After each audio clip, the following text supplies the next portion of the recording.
Congolaises, Congolais, chers compatriotes, je m'adresse à vous avec banyekongo bavandimwe bacu, ndababwira muri aka kanya mbikunze kandi nzi neza uburemere bw'ibihe turimo. Ikibazo cy'ubuzima rusange kirahangayikishije cyane. Icyorezo cya Ebola cyageze ku rwego ruteye impungenge zikomeye.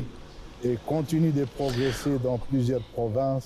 Kubera uburangare bwa leta ya Kinshasa, Ebola iri gutera agahinda imiryango ibarirwa mu bihumbi kandi ikomeje gukwirakwira mu ntara zitandukanye, cyane cyane mu burasirazuba bw'igihugu. Sont rapportés, faisant des Imibare dufite igaragaza ubukana budasanzwe bw'iki cyorezo. les dernières Kugeza ku itariki ya 17 Kanama habarurwa abarwayi hafi 5,000 ndetse n'abantu barenga 2,300 bamaze gupfa, bituma iki cyorezo kiba icyahitanye abantu benshi kurusha ibindi byose igihugu cyacu kigeze guhura nabyo. pas ordinaires.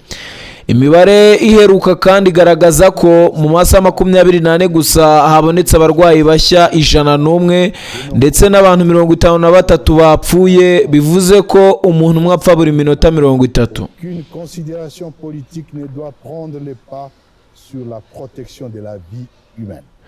Bavandimwe, La gravité de la situation turi guhangana n'akaga gakomeye ku buzima rusange, kandi par la si ikibazo gisanzwe. connaissance, le Igihugu cyacu kiri mu bihe by'ubutabazi bwihutirwa ku rwego rw'igihugu, bisaba ko leta, abaturage n'umuntu wese ku giti cye bakora ibishoboka byose. Mu gihe duhanganye na Ebola, nta nyungu za politike zigomba gushyirwa imbere y'ubuzima bw'abantu.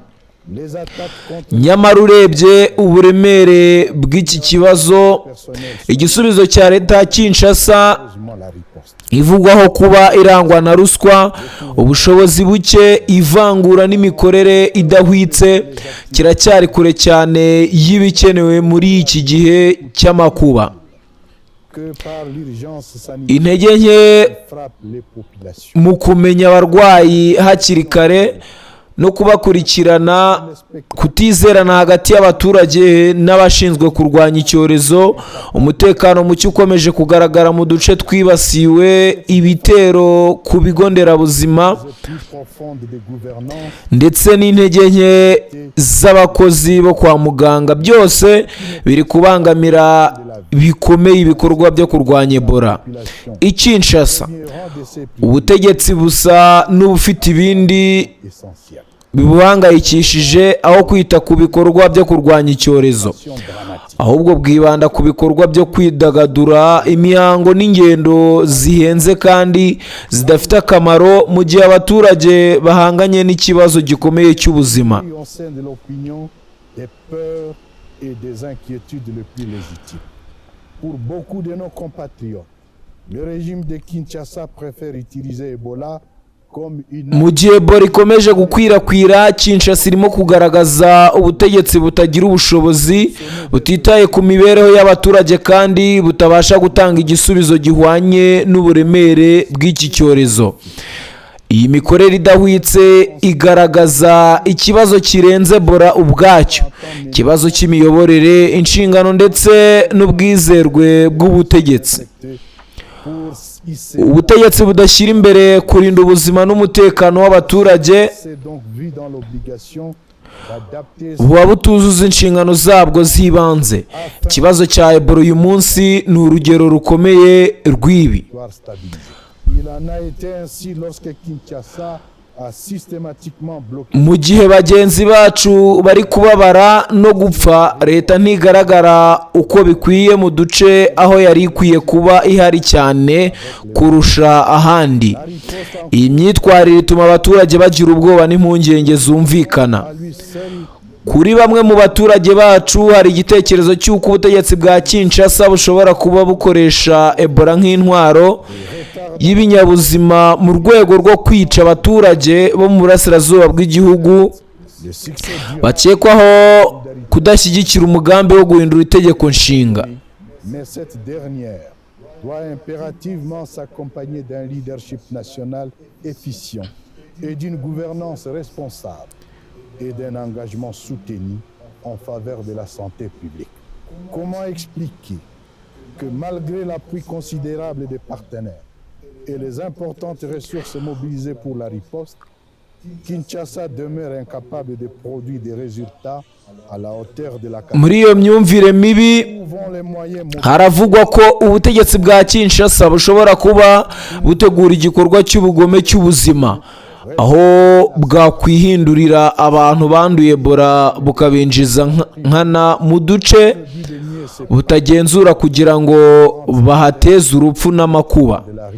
Ni muri urwo rwego umuryango wacu wabonye ko ugomba guhindura uburyo ukoramo kugira ngo urusheho kurinda umutekano w'ubuzima rusange mu duce dutuje. Byabaye gutyo igihe Kinshasa yashinjwaga guhagarika amafaranga y'abaterankunga mpuzamahanga yari agenewe ibikorwa byo kurwanya Ebola i Goma na Bukavu, maze twe tugashaka uburyo bwo guhangana n'ikibazo dukoresheje ubushobozi twari dufite. Ibikorwa biri gukorwa byo kurwanya Ebola twigisha ko amafaranga yonyine adahagije kugira ngo akemure ikibazo cy'imiyoborere idahwitse, igenzura ridakora neza, ry'ikwirakwira ry'indwara, gutinda mu gutabara ndetse no kubura uburyo bwo kubazwa inshingano. Nibyo, kugira ngo iki cyorezo kirandurwe burundu birasaba ubufatanye mpuzamahanga bukomeye kandi buhujwe neza, ariko ubwo bufatanye bugomba kujyana n'ubuyobozi bw'igihugu bukora neza, imiyoborere ishinzwe ndetse no gukomeza gushyira imbaraga mu rwego rw'ubuzima rusange. Ni gute twasobanura ko nubwo hari inkunga ikomeye itangwa n'abafatanyabikorwa ndetse n'amafaranga menshi yashyizwe mu bikorwa byo kurwanya Ebola, Kinshasa ikomeza kunanirwa gutanga umusaruro ujyanye n'uburemere bw'akaga? Amafaranga yakusanijwe ajya he? Akoreshwa ate? Birumvikana ko ubu butegetsi bukomeje gukurikiza umuco wabwo wo gushyiraho urunana rw'abantu basohora amafaranga mu buryo bwihariye kugira ngo amafaranga ava mu bikorwa by'ubuzima asaranganywe aho kuyakoresha mu guhangana n'icyorezo. Itangazamakuru n'ubutumwa buhabwa abaturage ntibishobora gusimbura ibikorwa nyirizina byo kurwanya Ebola. Nta butumwa bushobora gusimbura politiki nziza y'ubuzima, imitegurire, gukorera mu mucyo ndetse n'ibikorwa bifatika ku butaka.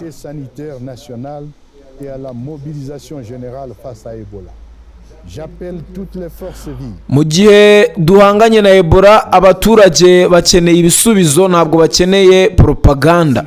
Bavandimwe, igihugu cyacu gikeneye byihutirwa gahunda y'igihugu yizewe kandi ikomeye yo guhangana n'icyorezo, ikazatuma habaho kumenya abarwayi hakiri kare, gukurikirana abantu baba barahuye n'abanduye, kuvura abarwayi ndetse no kurinda abakozi b'ubuzima. Amasomo twakuye mu cyorezo cyabanje yari yaragaragaje neza ko hakenewe kongerwa ubufatanye hagati y'inzego zitandukanye, kongera ububiko bw'ibikoresho by'ubutabazi ndetse no kongera ubushobozi bwo gutabara mu gihe habaye ikibazo cy'ubuzima rusange. Mu bice biyoborwa na AFCM 23 twahanganye n'iki kibazo dufite ubushake, gahunda kandi cyane dushyira imbere inshingano: kumenya ikibazo hakiri kare, gutabara ako kanya, gukurikirana uko icyorezo kigenda, gushyira abantu mu kato, kuvura abagaragayeho Ebola, gukurikirana abahuye n'abanduye ndetse no kugira abaturage uruhare rutaziguye. Byatumye dushobora kugabanya neza ikwirakwira ry'icyorezo mu cyiciro cya mbere. Kubera imikorere ihuriweho, gukoresha neza inzego z'ubuzima ndetse n'ibikorwa bihamye ku butaka, twashoboye kugabanya ikwirakwira rya virusi no kugenzura buhoro buhoro aho yari yibasiye. Aho ubu buryo bwakoreshejwe nko muri Uganda no mu duce twigenzura, Ebola yashoboye kugenzurwa no gusubizwa inyuma. N'ubwo bushobozi bwo guteganya mbere, guhuza ibikorwa no gukora vuba ubu bibura ku butegetsi bwa Kinshasa, bitagira ubuyobozi bukomeye n'ubushobozi bwo kuyobora igihugu neza. Mu gusoza, ndasaba ubumwe bw'igihugu mu rwego rw'ubuzima no gukangurira buri wese kugira uruhare mu kurwanya Ebola. Ndahamagarira inzego zose, abaturage, abakozi bo kwa muganga, sosiyete sivile ndetse n'abafatanyabikorwa bacu bose guhuza imbaraga kugira ngo duhagarike ikwirakwira rya virusi kandi turinde abaturage bacu. Ndabasaba kutagira ubwoba, kutagendera ku bihuha cyangwa amakuru atariyo, kandi cyane cyane kutemera ko ubwoba bubatwara. Dukomeze kuba maso, tugire inshingano kandi dushyire hamwe. Twizere abakozi b'ubuzima, twubahirize byimazeyo amabwiriza y'ubuzima kandi dutange amakuru bidatinze igihe cyose hari ikibazo giteye impungenge, tuyageze ku nzego zibishinzwe. Mu guhangana na Ebola, ni mucyo tugire kuba maso, kugira inshingano no gushyira hamwe kw'igihugu nk'umurongo wacu wa mbere wo kwirinda. Imana ihe umugisha Repubulika Iharanira Demokarasi ya Kongo. Murakoze cyane. Notre première ligne de défense. Que Dieu bénisse la République démocratique du Congo. Je vous remercie. Congolaises, Congolais, chers compatriotes, je m'adresse à vous avec toute la gravité qu'impose le moment. La crise sanitaire est inquiétante. L'épidémie d'Ebola atteint des proportions extrêmement préoccupantes. À cause de l'irresponsabilité du régime de Kinshasa, Ebola endeuille de milliers de familles et continue de progresser dans plusieurs provinces, particulièrement dans l'est du pays. Les données disponibles témoignent de l'ampleur exceptionnelle de la crise. Au 17 août, près de 5000 cas et plus de 2300 décès sont rapportés, faisant de cette épidémie la plus meurtrière qu'ait connue notre pays. Les dernières données font également état de 101 nouveaux cas et 53 décès en 24 heures seulement, soit un mort toutes les 30 minutes. Chers compatriotes, nous sommes donc face à une menace sanitaire pas ordinaire. Le pays est confronté à une urgence nationale qui exige une mobilisation exceptionnelle de l'État, de nos communautés et de chacun d'entre nous. Face à Ebola, aucune considération politique ne doit prendre le pas sur la protection de la vie humaine. Pourtant, au regard de la gravité de la situation, la réponse du régime irresponsable de Kinshasa, miné par la corruption, l'impuissance, le tribalisme et l'inefficacité, demeure dramatiquement en deçà de l'urgence. Les insuffisances dans la détection et le suivi des malades, la défiance croissante des communautés, l'insécurité persistante dans les zones touchées, les attaques contre les structures sanitaires, ainsi que la vulnérabilité du personnel soignant compromettent dangereusement la riposte. À Kinshasa, le pouvoir a la tête ailleurs, davantage préoccupé par les activités ludiques, les cérémonies et les voyages aussi coûteux qu'inutiles que par l'urgence sanitaire qui frappe les populations. Face à la progression d'Ebola, Kinshasa donne le spectacle d'un pouvoir impuissant, indifférent et incapable d'apporter une réponse à la hauteur de la crise. Cette défaillance révèle une crise plus profonde de gouvernance, de responsabilité et de légitimité. Le pouvoir qui ne place pas la protection de la vie et la sécurité de sa population au premier rang de ses priorités manque à sa mission essentielle. La crise Ebola en apporte aujourd'hui une illustration dramatique. Pendant que nos compatriotes souffrent et meurent, l'État est largement absent, là où sa présence devrait être la plus forte. Cette légèreté nourrit au sein de l'opinion des peurs et des inquiétudes les plus légitimes. Pour beaucoup de nos compatriotes, le régime de Kinshasa préfère utiliser Ebola comme une arme biologique inespérée, envie de décimer les populations de l'Est, soupçonnées d'être les plus hostiles à son projet de changement de la Constitution. Dans cette perspective maléfique, il est fait état d'une offensive sanitaire cynique que le régime de Kinshasa entend mener contre les territoires libérés en y infiltrant délibérément des personnes infectées pour y semer la mort et la désolation. Notre organisation s'est donc vue dans l'obligation d'adapter sa posture à cette menace afin de préserver au mieux la sécurité sanitaire en territoire stabilisé. Il en a été ainsi lorsque Kinshasa a systématiquement bloqué les fonds des bailleurs internationaux destinés à la riposte à Goma et à Bukavu et que nous avons réussi à y faire face avec les moyens du bord. La riposte en cours contre Ebola nous enseigne que le financement à lui seul ne peut compenser une gouvernance fragile, une surveillance épidémiologique inefficace, des retards dans la riposte et une absence de redevabilité.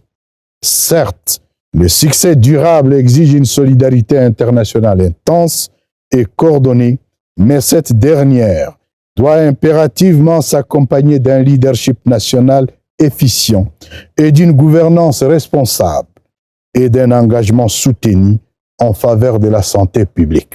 Comment expliquer que malgré l'appui considérable des partenaires et les importantes ressources mobilisées pour la riposte, Kinshasa demeure incapable de produire des résultats à la hauteur de la catastrophe? Où vont les moyens mobilisés et comment sont-ils utilisés?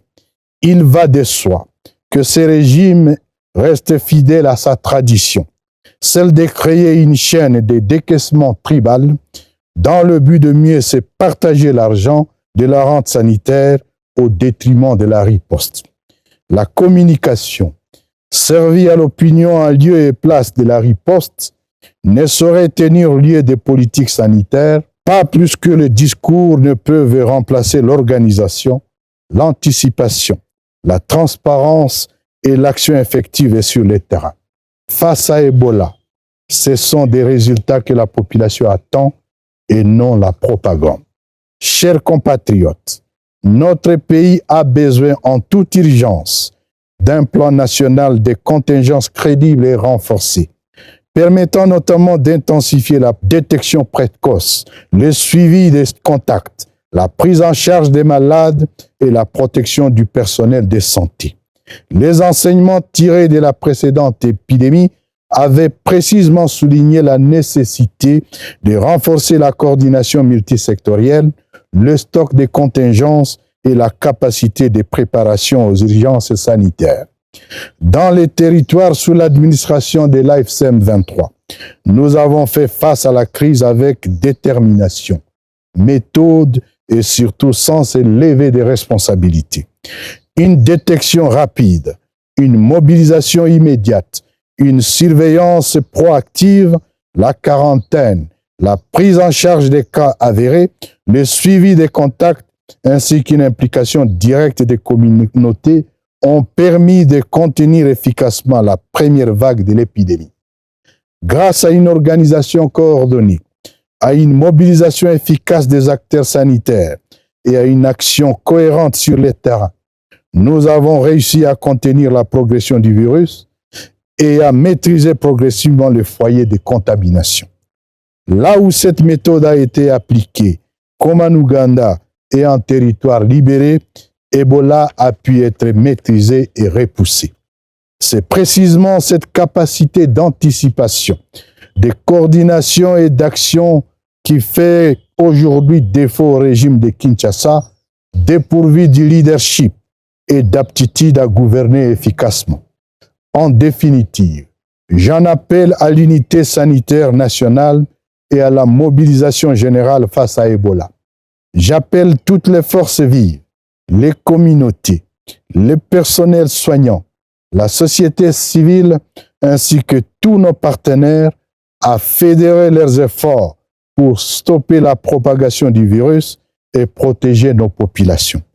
Je vous invite à ne céder ni à la panique, ni aux rumeurs, ni à la désinformation et surtout moins à la peur.